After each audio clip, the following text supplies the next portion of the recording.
बिस्मिल्लाहिर्रहमानिर्रहीम, अस्सलाम वालेकुम नाज़रीन। भारत की एक बार फिर रियासती साजिश और फॉल्स फ्लैग ऑपरेशन की शर्मनाक रिवायत आश्कार हो गई है। गुज़श्ता रोज़ मकबूजा कश्मीर के सयाहती मकाम पर एक अफसोसनाक वाक़या पेश आया, जहाँ नामालूम अफराद ने अंधाधुंध फायरिंग करके 2 गैर मुल्कियों समेत 27 अफराद को हलाक जबकि 13 को जख्मी कर दिया। मगर हमले के बाद भारतीय आवाम की तवज्जो हटाने के लिए हस्बी रिवायत भारतीय मीडिया ने मन घड़त और शैतानी प्रोपेगेंडे का आगाज़ किया और किसी तहकीक के बगैर पाकिस्तान पर इल्ज़ामात लगा दिए।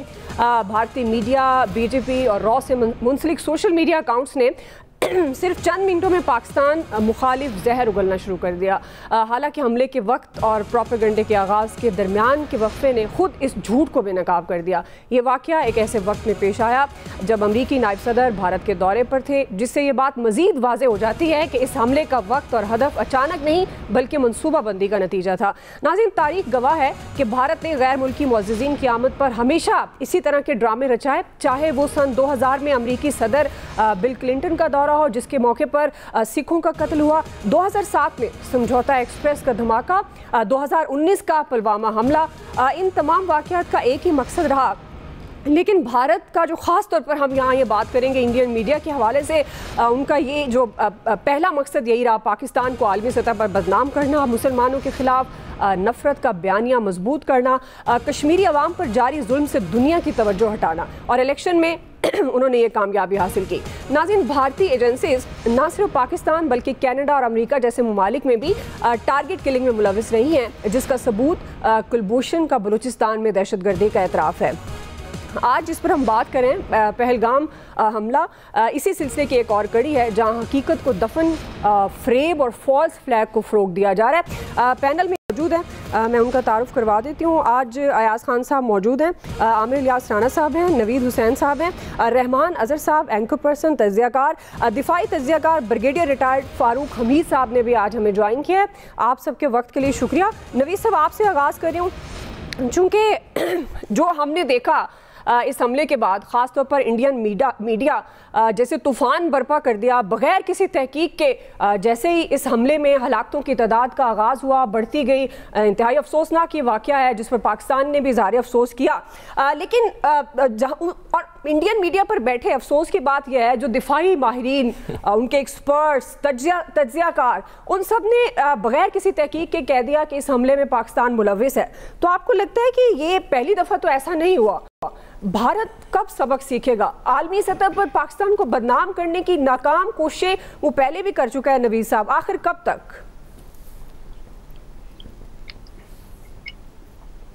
जी नवीद साहब।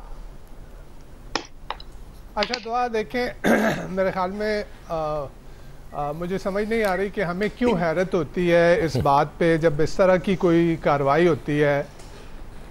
नरेंद्र मोदी जो है, उनकी ये स्टेटेड पॉलिसी रही है। आप उठा के देख लें, उनकी तकारीर उठा के देख लें, उन्होंने कहा था कि मैं पाकिस्तान को ग्लोबली आइसोलेट करूंगा, मैं पाकिस्तान को ग्लोबली जो है वो एक अछूत बना के रखूंगा, कि उसको टेररिज्म के नाम पे उसको तनहा कर दूंगा। ये उसकी पॉलिसी रही है। और ये जो उनके फॉरेन मिनिस्टर हैं जयशंकर साहब, इन्होंने तो यानी उनकी बातें देखें जब वो पाकिस्तान के मुताल्लिक बात करते हैं। अभी रिसेंटली जो है एक थिंक टैंक में वो बैठे थे और वहाँ पे जब उनसे सवाल किया गया इंडियन ऑक्युपाइड कश्मीर के हवाले से, तो उनकी वो रऊनत देखें, वो जिस रऊनत से उन्होंने जवाब दिया कि जी जब आज़ाद कश्मीर हम हासिल कर लेंगे तो फिर ये मामला जो है ये सेटल हो जाएगा। तो ये तो उनकी, ये बीजेपी की और मोदी सरकार की ये पॉलिसी शुरू दिन से यही रही है कि वो पाकिस्तान को उसको मलाइन करे, उसको आइसोलेट करे इंटरनेशनली, और ये उसी की एक कड़ी है। ये उसी तरह आप देखें ना, एससीओ की जो फॉरेन मिनिस्टर की मीटिंग हुई थी आपकी गोवा में, वहां पे यही जयशंकर साहब थे। इन्होंने किस किस्म के अल्फाज जो है इस्तेमाल किए थे बिलावल भुट्टो जरदारी के लिए, जो उस वक्त फॉरेन मिनिस्टर थे। तो हमें हैरत नहीं होनी चाहिए, ये उनकी एक स्टेटेड पॉलिसी है और इसी पॉलिसी पे वो मुसलसल जो है वो कारबंद हैं और इसी को वो परसू कर रहे हैं कि पाकिस्तान को कोई मौका हाथ से नहीं जाने देना कि पाकिस्तान को मलाइन किया जाए। और जो हम इंडियन मीडिया की बात करते हैं ना, दुआ, एक चीज समझने की जरूरत है कि इंडियन मीडिया जो है वो हमेशा लाइन टो करता है अपनी एस्टैब्लिशमेंट की। देखे ना, यहाँ पे अब इतना बड़ा एक अटैक हो जाता है, सिक्योरिटी फेलियर की बात कोई नहीं कर रहा। यानी आप देखें कि एलओसी से जहां पे ये जिसको जो है वो कश्मीर का स्विट्जरलैंड कहा जाता है, ये तकरीबन 70 किलोमीटर का फासला है। सही। इतने फासले में जो है वो दहशतगर्द आते हैं और वो वहां पे कार्रवाई करते हैं और वो 20-25-30 मिनट तक वो कार्रवाई करते रहते हैं और वो छांट करते हैं कि जी कौन मुस्लिम और कौन नॉन मुस्लिम, बकौल इंडियन मीडिया के। और ये सारी कार्रवाई के दौरान यानी जो कश्मीर है जहां पे आपने 7, 7.5, 8 लाख फौज लगाई हुई है, हर 6-7 लोगों के ऊपर एक फौजी बैठा हुआ है, यानी इतनी सिक्योरिटी के बावजूद इंडियन मीडिया ये बात नहीं कर रहा कि जी ये सिक्योरिटी फेलियर है, किस तरह से ये हुआ। हाँ, वही जो ऑफिशियल नैरेटिव है, जो उनकी एस्टैब्लिशमेंट का, उनकी सिक्योरिटी एजेंसीज का और इंटेलिजेंस एजेंसीज का नैरेटिव है, उसी को बगैर किसी सबूत के, बगैर किसी तहकीक के एकदम से वो शुरू कर दिया जाता है कि जी ये पाकिस्तान मुलव्वस है और वो एक नया ग्रोह जो है लेके आया जाता है, दी रेजिस्टेंस फ्रंट के नाम से कि जी ये लश्कर तैयबा का जो है एफिलिएट है और ये उन्होंने किया। तो ये वो खुद से नहीं कर रहे, ये बेसिकली उनकी एस्टैब्लिशमेंट की पॉलिसी है, ये रॉ की पॉलिसी है, ये उनकी सिक्योरिटी एस्टैब्लिशमेंट की पॉलिसी है, ठीक है। और वो इस तरह का मौका ढूंढते हैं। छठी संगपुरा का जो हुआ था, जो जिसका आपने इंट्रो में जिक्र किया, बिल क्लिंटन की के दौरे से कुछ दिन पहले जो है वो सिखों का वहां पे कत्लेआम होता है, उठा के पाकिस्तान पे डाल दिया जाता है। अब भी जब जेडी वेंस जो है वाइस प्रेसिडेंट बैठे हुए हैं और वो इंडिया में बैठे हैं, मोदी जो है वो देखे ना, बड़ा जो टाइमिंग है वो भी बड़ी इंटरेस्टिंग है कि मोदी साहब सऊदी अरेबिया में बैठे हैं और जेडी वेंस साहब जो हैं वो इंडिया में बैठे हुए हैं, और ऐसे मौके पे जो है इस तरह का एक अटैक हो जाता है और फिर एक नैरेटिव बनाया जाता है। नैरेटिव क्या बनाया जाता है कि जी ये इंडिया का अक्टूबर 7 है कि जी नहीं, और फिर जिस तरह की बातें की जा रही हैं कि जी अब बॉर्डर क्रॉस करना चाहिए, अब जो है वो आजाद कश्मीर में जाके कार्रवाई करनी चाहिए, तो ये एक नैरेटिव बनता है। और ये इनके जो भी लीडरान हैं, आप देखें वो इनके फॉर्मर लॉ मिनिस्टर हैं सुब्रमण्यम स्वामी, उन्होंने जो ट्वीट किया, आप जरा उस ट्वीट को तो देखें ना, वो कहते हैं कि जी रिटेलिएशन अब एक ही सूरत का रिटेलिएशन है कि पाकिस्तान का खुदा न खास्ता उसको डिसइंटीग्रेट किया जाए, बलूचिस्तान को जो है अलग किया जाए। तो ये तो आप इन्वॉल्व हैं। मसला यहाँ पे क्या है? मसला पाकिस्तान का है। आपने हमेशा से एक कंसिस्टेंट पॉलिसी नहीं रखी। सही। यानी जब दुनिया सारी में बेनकाब हो रहा था इंडिया, कि जी उस जो कनाडा में जिस तरह से बेनकाब हुआ, अमेरिका में जिस तरह से बेनकाब हुआ, ऑस्ट्रेलिया में जिस तरह से बेनकाब हुआ, आपको तो चाहिए था कि इंटरनेशनली आप उसको और फर्दर जो है उसको उस चीज को ऑन दी ऑफेंसिव डिप्लोमेटिकली जाते। लेकिन क्या हुआ, इधर हमारी मरियम नवाज साहिबा जो है उस पे वो क्लाइमेट डिप्लोमेसी की बात करती हैं, इधर जो है उनके जयशंकर के साथ जो है वो पाकिस्तान की बात हो रही है।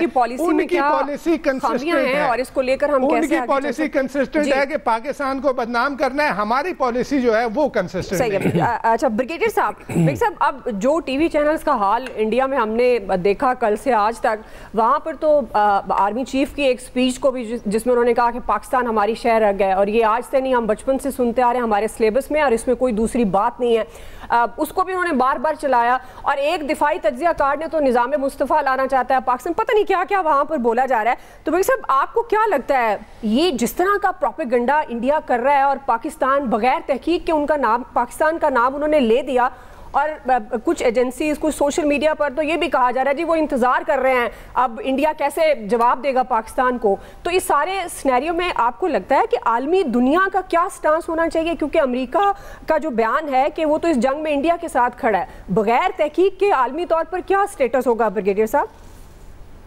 बिस्मिल्लाह, बहुत शुक्रिया। देखिए, पहले मैं बात कर दूं कि जो भी आर्मी चीफ ने बात की थी वो बिल्कुल नजरियाती पॉइंट ऑफ व्यू से पाकिस्तान के आइडियोलॉजिकल हमारी जो पोजीशन है उसके बारे में उनको बिल्कुल उन्होंने ठीक किया था। 2 नेशन थ्योरी और कश्मीर के बारे में बिल्कुल उन्होंने ठीक कहा, लेकिन जाहिर बात है इंडियंस को वो पसंद तो नहीं आई होगी, बिकॉज उन्होंने तो हकायक की मबनी बात की थी।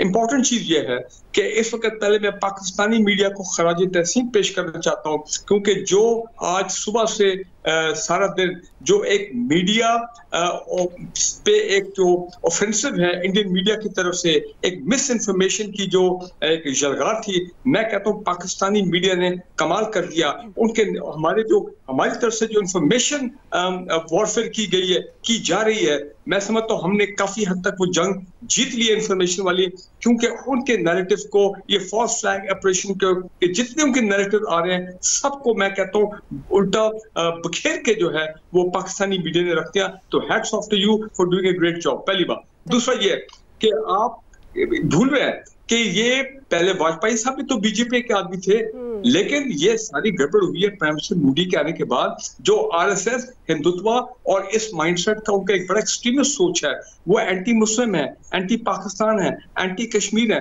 तो लिहाजा आप उनसे कुछ ना एक्सपेक्ट करें को खैर की बात होगी पाकिस्तान के हवाले से, बल्कि हम तो यहाँ पे जब भी कोई इंटरनेशनल इवेंट होता है इस किस्म का, जिस तरह अभी इंडियन अमेरिकन वाइस प्रेसिडेंट आया हुआ, तो हमने तो शक होता है कि भाई अभी कुछ करेंगे, दे विल डू समथिंग। उनकी तारीख है फॉल्स फ्लैग ऑपरेशन की, उड़ी में, पठानकोट में, उसके बाद पुलवामा में, अब यहाँ पे। और ये बात बिल्कुल सही है कि इंटरनेशनल मीडिया में भी कुछ लोग जो है, चैनल जो है अल जजीरा वगैरह, वो अब शकूक और शुबात का इजहार कर रहे हैं कि भाई कुछ गड़बड़ नजर आ रही है। ये तो लगता है कि वाकई ये कुछ जाली किस्म की एक्टिविटी है, जैसे कि खुद की हो, जैसे फॉल्स फ्लैग ऑपरेशन होता है, खुद करो, अपने बंदों को मारो और ब्लेम कर दो पाकिस्तान पे। अब आपने इंटरनेशनल उसकी बात की, बिल्कुल ये अमेरिका की तरफ से बगैर किसी सोच के, बगैर किसी तहकीक के, बगैर किसी वेरिफिकेशन के, जनाब वहां से जो 2-3 जो सरकारी तौर पे या उनके 1-2 थिंक टैंक्स हैं, जो मैं नाम ले लेता हूँ, माइकल क्रूगरमैन साहब, ये पिछले साल पाकिस्तान भी आए थे, लाहौर में हमारी इनके साथ डिबेट भी हुआ था, और इस साल ये पाकिस्तान नहीं आए हैं, ये जनाब गए इंडिया।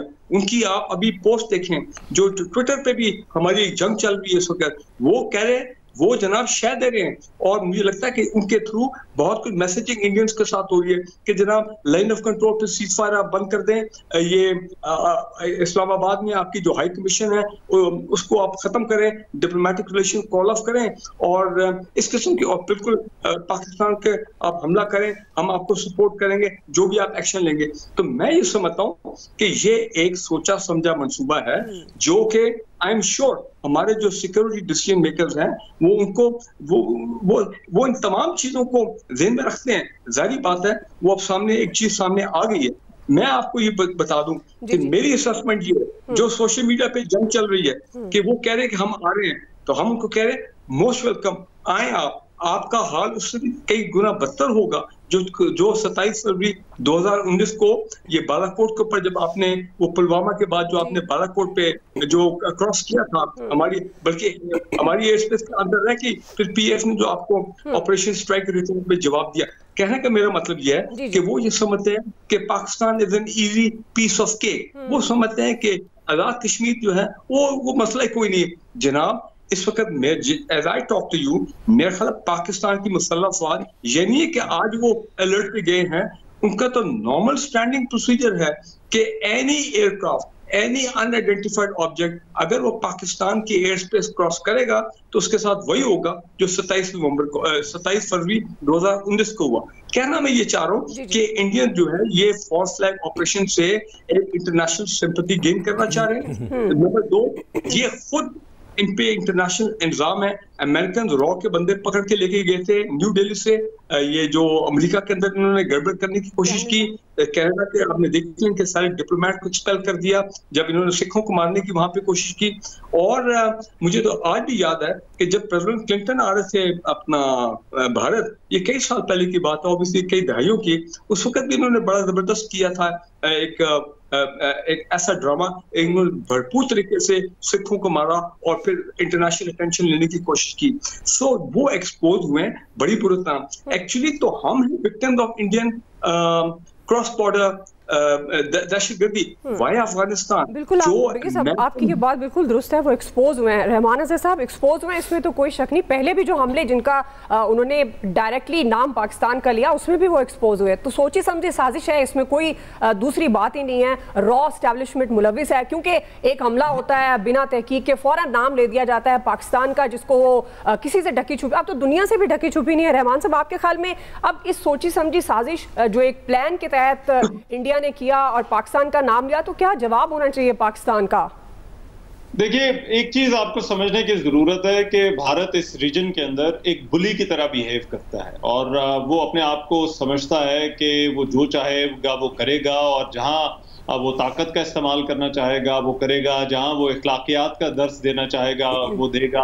और बहुत सारे हवालों में अगर आप देखा जाए इंडियन फॉरेन पॉलिसी, उनके जो सोशल मीडिया नैरेटिव्स हैं, वो अपने आप को इसराइल के साथ भी जो है वो कंपेयर करते हैं और वो अपने आप को समझते हैं कि जिस तरह से इसराइल अरब इलाकों के अंदर जो चाहे वो करता है, वो उसी तरह से ये जो साउथ एशिया का जो मुल्क है, साउथ एशिया का जो कॉन्टिनेंट है, ये यहाँ पर जो मर्जी कर सकता है। और इसके पीछे चाहे उनके मीडिया की आप अप्रोच देख लें, बिल्कुल ठीक कहा नवीद साहब ने कि इस पैटर्न पर हमें हैरान होने की जरूरत नहीं है।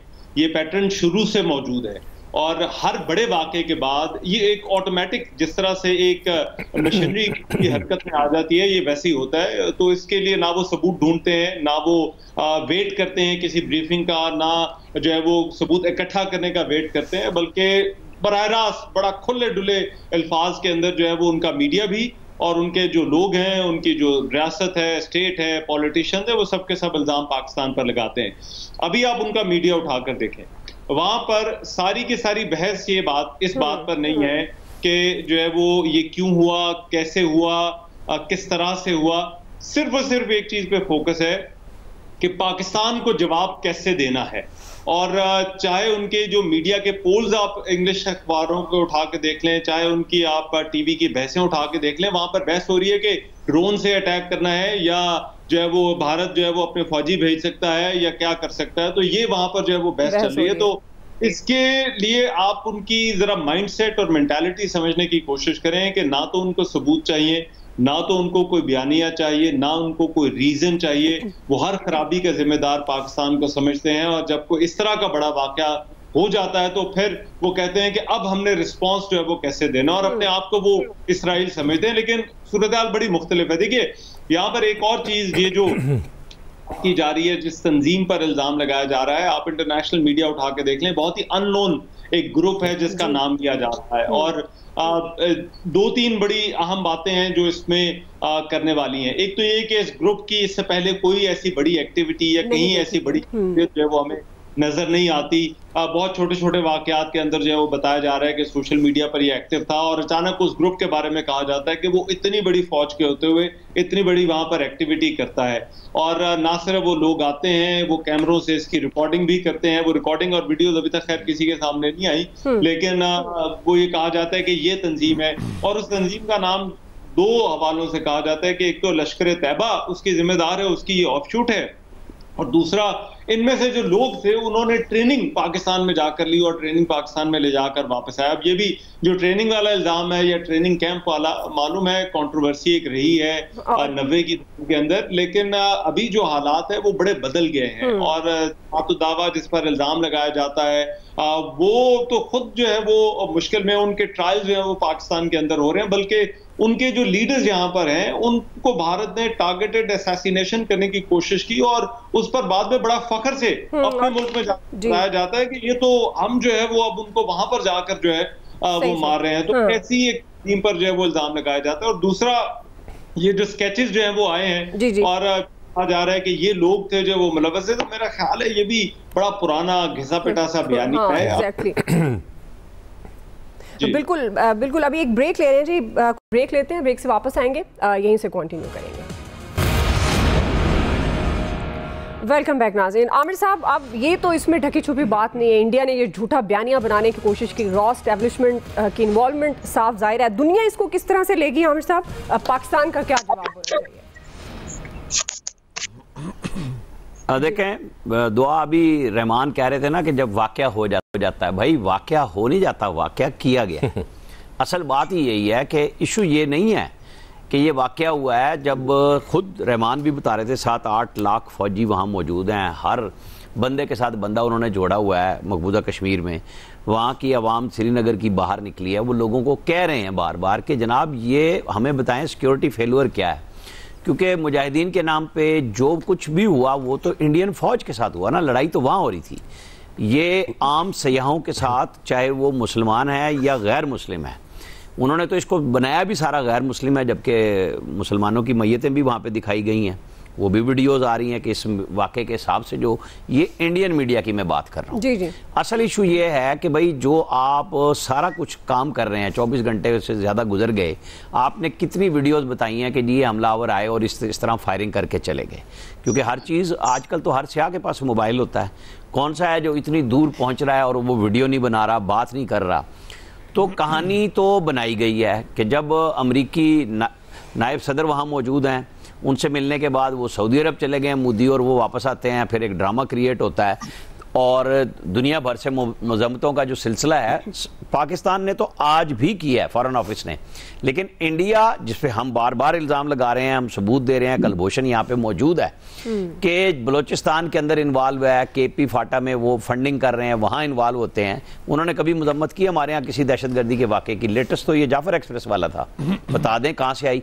हमने तो सरकारी तौर पर की कि हमारा ये काम नहीं है, लेकिन उनके जहन में मौजूद है कि शायद मोदी साहब की जो मकबूलियत गिर रही है वो कोई इस किस्म का ड्रामा हर दफ़ा करते हैं, और अब भी यही कुछ करके वो कोई रीगेन करेंगे चीज़ों को कि पाकिस्तान के ऊपर इल्ज़ाम रखें। अदरवाइज़ ये जो बात हो रही थी कि जी फलाने ने ये बात कह दी, पाकिस्तान को अहमियत नहीं देते और वो अपने हर कारे से ये कहलवाते हैं कि नहीं हम तो बहुत आगे चले गए हैं, हमें तो पाकिस्तान की सोचने की ज़रूरत नहीं है। लेकिन 2007 से लेके, ट्रेन के वाक़े से लेके और आज तक बीजेपी मुसलसल क्या कर रही है? हर वाक़े में यही लोग पाकिस्तान को ब्लेम करते हैं, हमदर्दियाँ समेटने की कोशिश करते हैं, इल्ज़ामात लगाते हैं।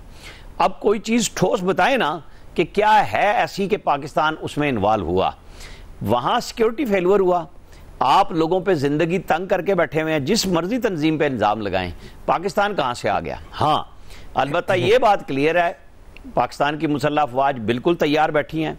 आप शौक करें पूरा, आपको इस दफ़ा फैंटास्टिक टी के साथ हलवा शलवा भी खिलाया जाएगा, आप बेफिक्र रहें, मलबे भी दिए जाएंगे।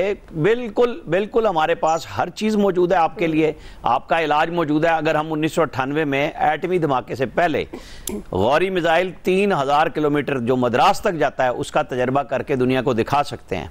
उसके बाद 25 साल गुजर गए हैं, 27 साल गुजर गए हैं कि कितने वार हेड्स हमने तैयार किए हैं, सब कुछ सारी दुनिया के सामने सब कुछ मौजूद है। और वो छोटे मोटे शुरली पटाखे भी हैं कि आपकी तबीयत दुरुस्त की जाए, आप किसी रिवायती जंग के इंतजार में ना रहिएगा। ये बिल्कुल गलत फहमी है। जो 27 फरवरी वाला जवाब है उससे कहीं ज़्यादा मुंह तोड़ जवाब दिया जाएगा। गो के जंग किसी की सूरत में किसी भी मुल्क के लिए बेहतर नहीं होती, लेकिन आमन्ना व सदकना बिल्कुल ठीक है। अगर आप आएंगे तो फिर आपको जवाब भी दिया जाएगा, और उसकी तैयारियां ये नहीं है कि ये सिर्फ सोशल मीडिया पे जवाब दिया जाएगा, वो तो दिया जा रहा है। वो तो हर पाकिस्तानी अपने जोश खरोश होश से कर रहा है कि ये पाकिस्तान की बका का मसला है, इसमें हमारे यहाँ किसी सियासत का इशू नहीं आ रहा कि ये है ब्लेम मैं उस पर कर दूं वो उस पर ब्लेम कर दे। सब लोग पाकिस्तान के लिए करते हैं और ये लग जाएगी समझ। लेकिन अब इनकी तरफ से जो बयानात आ रहे हैं, हमें उनका जो फॉर्मल बयान है वो तो नहीं आया, लेकिन कुछ खदशात मौजूद हैं कि वो बयान देने की बजाय स्ट्राइक करने की कोशिश करेंगे। उनकी होगी कि कौन सी सॉफ्ट वैली मिलती है जहां से वो पाकिस्तान की तरफ जिस तरीके से भी करें, कोई हमला करें और अपने लोगों को फिर जवाब दिया जा सके। तो मेरी इत्तला के मुताबिक मैं तो यही कह सकता हूं कि जी फिर ये गलती ना कीजिएगा। पिछली दफा हमने आपके आर्मी चीफ की बिल्कुल करीब जाके एक पटाखा करके आपको बताया था कि हमें पता है कि आप मौजूद हैं। इस दफा कोई वजाहत नहीं, मौका नहीं मिलेगा आपको, बकायदा आपको बता दिया जाएगा कि आप थे और खत्म हो गए। बिल्कुल बिल्कुल आप दुरुस्त कह रहे हैं। पाकिस्तान की खामोशी को कमजोरी नहीं समझना चाहिए इंडिया को, क्योंकि हर दफ़ा हमेशा पाकिस्तान ने दोस्ती की पहल की। उसका ये मतलब नहीं कि पाकिस्तान किसी तरह से भी पाकिस्तान की सिक्योरिटी फोर्सेज और खुद इंडिया खौफजदा होता है तो इसी तरह के फिर फॉल्स फ्लैग ऑपरेशन की बातें भी करता है और बहुत सारे बहाने। आया सब अब जिस तरह से इंडियन चैनल्स के कई एंकर्स दिफाई तज्जियाकार, जिस तरह मैंने आगाज़ में भी जिक्र किया, वो तो इस बात पर लगता है उनका तो बस चले वो आज ही अपने टीवी चैनल्स के स्टूडियो से बैठकर फायर करा दें जी, पाकिस्तान को उसका जवाब दें। तो क्या किस कदर ये गैर जिम्मेदार मुल्क और कौम, क्या ये कहना गलत होगा? और पाकिस्तान का क्योंकि पहले भी बहुत सारे ऐसे इल्ज़ामात का बर्दाश्त किया, पाकिस्तान ने बहुत अच्छे सेंसिबल तरीके से उनको जवाब दिया, तो अब क्या वक्त आ गया है कि एक मौसर तरीके से ठोस स्ट्रेटजी दिखानी चाहिए? दुआ उनका तो हालत ये है कि मुझे लगता है अगर स्टूडियो में मिसाइल पड़े होते ना तो वहीं से मार देने थे उन्होंने, जो उनके हालात हुए हैं। लेकिन मुझे इजाज़त दीजिए पहले ब्रिगेडियर फारूक हमीद साहब का मुझे शुक्रिया अदा करने दीजिए कि उन्होंने आज हमारी तारीफ़ की है। बहुत कम हमारी तारीफ़ होती है क्योंकि हमारे लिए तो पीका ही होता है हमेशा जब भी होता है। लेकिन मैं ये बता देना चाहता हूँ ब्रिगेडियर साहब कि इंटरनल इश्यूज़ पे हमें डिवाइड हो सकती है, कोई तनकीद भी हो सकती है, लेकिन जब नेशनल सिक्योरिटी का इशू है तो फिर सारी कौम बिल्कुल एक होती है और उसमें कोई कतन तस्वुर भी नहीं कर सकता कोई नेगेटिव बात करना। अच्छा, बिल्कुल सही फरमाया आपने, बिल्कुल सही फरमाया जी, बड़ी मेहरबानी आपकी। इशू ये हुआ, नवेद साहब जैसे कह रहे थे ना, इंडियन मीडिया चला रहा है कि जो नाम पूछ के। अच्छा, अभी मैं थोड़ी देर पहले एक दोस्त ने एक वीडियो शेयर किया कि इंडियन जर्नलिस्ट जख्मियों से और बच जाने वालों से इंटरव्यू कर रहा है। एक उसमें जख्मी ऐसा है कि जिसको गोली भी लगी हुई है, तो वो उनसे पूछ रहा है जी कि वो कितने लोग थे। अब वो कह रहा है जी हमें तो नहीं पता, हमने तो नहीं देखा, बस गोली चल रहा था, बहुत गोली चल रहा था, बड़ी देर गोली चलता रहा, 20 मिनट चलता रहा, 25 मिनट चलता रहा, हमने देखा कुछ नहीं। उसने जिससे भी पूछा किसी को कोई पता नहीं गोली का, बल्कि एक से उसने पूछा कि क्या छुपके को गोली चला रहा था। उसने कहा ऐसे ही लगता है कि वो छुपके चला रहा था क्योंकि हमें तो नज़र नहीं आया।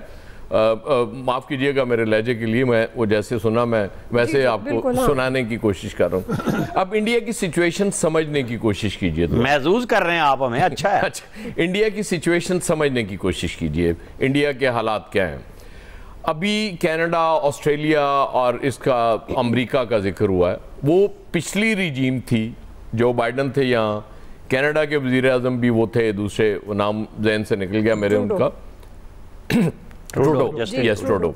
तो वो उस वक्त हेड ऑन लिया था, स्पेशली कैनेडियन प्राइम मिनिस्टर ने इंडिया को।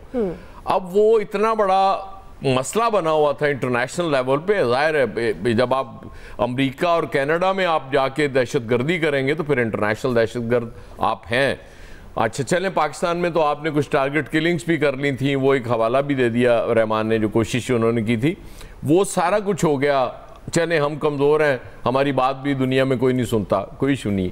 लेकिन जब कनाडा, ऑस्ट्रेलिया और अमेरिका ये बात कर रहे हो ना, तो अब वो उससे निकलना भी था इंडिया ने। ज़ाहिर है उसके बेहतरीन तरीका यही था कि US वाइस प्रेसिडेंट आए और मोदी साहब ने चूँकि सऊदी अरब जाना था तो ज़ाहिर है कुछ होना तो नहीं है ना। फिर 7 लाख फौज है और अमन का दावा करते हैं आपके लिए, मकबूजा कश्मीर में तो मुकम्मल अमन हो गया, अब सयाह भी आ रहे हैं, सारा कुछ हो रहा है। अगरचे इस वाक़े के बाद आज कश्मीर पूरा बंद हो गया और वो आज बड़े अरसे बाद ये नज़ारा लोगों ने वहाँ देखा है। तो वो एक तो उनकी ये कोशिश थी कि वो किसी तरीके से ये कहें कि जी हम तो खुद दहशतगर्दी का शिकार हैं, और उसका शिकार US वाइस प्रेसिडेंट फ़ौरन हो गए। उन्होंने जो बयान दे दिया फौरी, वो भी उसी का शिकार होकर उन्होंने दिया। लेकिन अब ज़ाहिर चीज़ें आहिस्ता आहिस्ता खुलेंगी, परतें चीज़ें नीचे से ज़ाहिर होती जाएंगी, फिर पता चलेगा कि ये अगरचे इंडिया मानेगा तो नहीं, ना उसने पहले कभी माना है इस तरह की चीज़ को, ना अब मानेगा, लेकिन वो बात ठीक है। अमेरिका, कनाडा, इनको अब देखना चाहिए कि इंडिया अगर कोई इस तरह की हरकत करने जा रहा है तो ये इस खित्ते में वो यकीनन रवायती जंग का माहौल नहीं है। यहाँ जितने उसके वॉरहेड्स हैं न्यूक्लियर, वो तबाही फैला देंगे और पूरी दुनिया को भुगतना पड़ेगा। इसलिए मेरा ख्याल है कि इंडिया अगर खुद अकल नहीं करता तो अमेरिका या किसी और ताकत को बढ़ के उसे समझाने की ज़रूरत है कि इंसान दे बच्चे बनो, मतलब तुसी भी मरोगे तो सानू भी मरवाओगे, तो बेहतर है कि इंसान दे बच्चे बने। सही है। कुछ ब्रेक ले रहे हैं जी, ब्रेक्स वापस आते हैं, इसे कंटिन्यू करते हैं जी। वेलकम बैक नाज़रीन। ब्रिगेडियर साहब, आप जिस तरह बात कर रहे थे कि पाकिस्तान को इंडिया को कमज़ोर नहीं समझना चाहिए, अब जिस तरह ओपनली अटैक की बातें हो रही हैं इंडिया में, क्या मौसर जवाब होना चाहिए पाकिस्तान का? सॉरी, आपकी आवाज क्लियर नहीं, जरा दोबारा सवाल रिपीट करें। मैं ये सवाल कर रही हूँ कि जिस तरह अब इंडिया में तो बात हो रही है ओपनली कि भाई पाकिस्तान को जवाब दें, अटैक की बात हो रही है, तो अब पाकिस्तान का क्या जवाब होना चाहिए? क्योंकि जिस तरह रहमान अज़हर साहब कह रहे थे कि हमारे यहाँ पॉलिसी इशू है, हम पॉलिसी में तसलसल का शिकार नहीं है अनफॉर्चुनेटली, तो आपके ख्याल में क्या मौसर जवाब होना चाहिए पाकिस्तान का?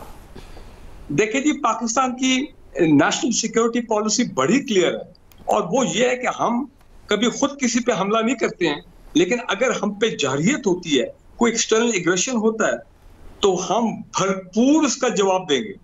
ऐसा भरपूर जवाब देंगे कि जो दुश्मन है वो बिल्कुल चौंक जाएगा, वो डिस्टेबलाइज हो जाएगा। हुआ क्या मेरे साथ, मैं एग्जांपल आपको दे रहा हूँ। देखें, ईरान ने थोड़ी हमारे साथ मस्ती की पिछले साल फरवरी में।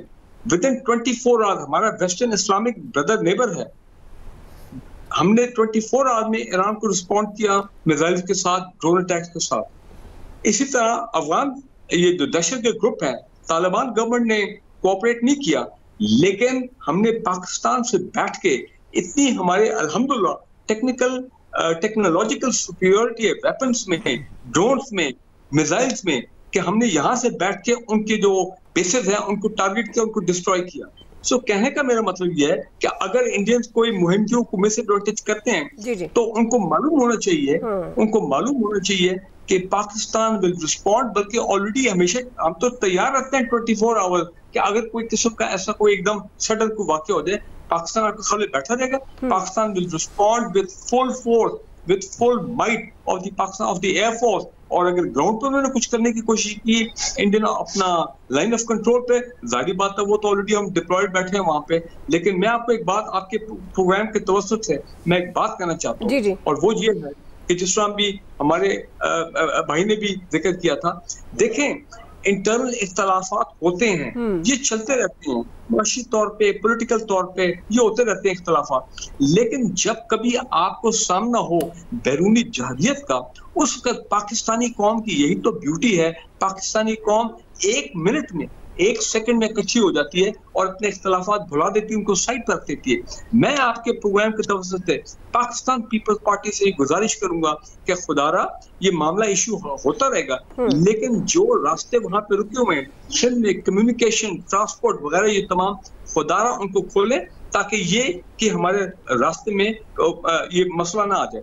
तो this is the time for national unity. और मुझे बड़ी खुशी है कि सोशल मीडिया पे, खासकर ये ट्विटर के ऊपर, यहाँ पे मैं देख रहा हूँ कि एकदम जो नेगेटिविटी थी वो खत्म हुई है। इसका मतलब पाकिस्तानी कौम irrespective of the political affiliation, वो पाकिस्तानी और जब इस तरह के इश्यूज होते हैं ब्रिगेडियर साहब, तो डेफिनेटली पाकिस्तानी मीडिया, पाकिस्तानी कौम यकजान होते हैं और इसमें किसी किस्म का कोई शक व शुबा नहीं है। रहमान अज़हर साहब, क्विकली क्योंकि वक्त कम है, आप अगर इस पे जवाब देना चाहें, क्या मौसर स्ट्रेटेजी अब पाकिस्तान की तरफ से, क्या हिकमत अमली होनी चाहिए? क्योंकि हम तो बारहा बात करते हैं कि डायलॉग से बात को आगे बढ़ाना चाहिए, ये जंग किसी खित्ते के लिए अच्छी नहीं होती, तो आपको लगता है कि ये ऐसे मौके पर क्या स्ट्रेटेजी अब पाकिस्तान की होगी?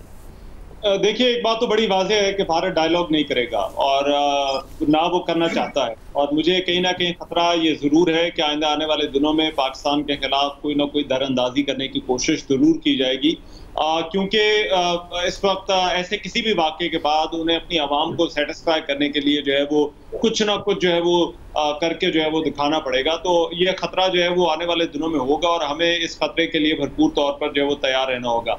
एक सिर्फ आप डिफरेंस ऑफ रिस्पॉन्स जो है वो देखिए, हमारी गवर्नमेंट का रिस्पॉन्स जाफर एक्सप्रेस जैसा वाक़या होता है, मीडिया की क्योंकि बात हो रही थी, मुख्तसर छोटी सी बात है करता चलूं, जब जाफर एक्सप्रेस का वाक़या हुआ था तो वहां पर मीडिया, जो इंडियन मीडिया था, वो बैठा चस्के ले रहा था कि देखिए ये किस तरह से ट्रेन रोकी, एनिमेशंस बनाई जा रही थी और वो दिखाई जा रही थी और मजे ले लेके जो है वो किस्से कहानियां सुनाए जा रहे थे। उसके मुकाबले में आज का जो वाक़या है यकीनन अफसोसनाक है, लेकिन यहाँ पर जो मीडिया का रिस्पॉन्स है वो भी रिस्पॉन्सिबल है। इसी तरह से रिस्पांस होना भी चाहिए, और यही रिस्पांस जो है वो गवर्नमेंट का भी होना चाहिए। आमिर साहब 20 सेकंड्स, आपको लगता है कि सहाफत का यही मयार है जो इस वक्त हम इंडिया में देख रहे हैं? देखें जी, म्यार कुछ भी नहीं है, वहाँ एक पाकिस्तान फोबिया है जिस पे वो सारे हजियान बक रहे हैं इस वक्त अपने मीडिया पे, और कह रहे हैं पाकिस्तान को नक्शे से मिटाने का वक्त आ गया।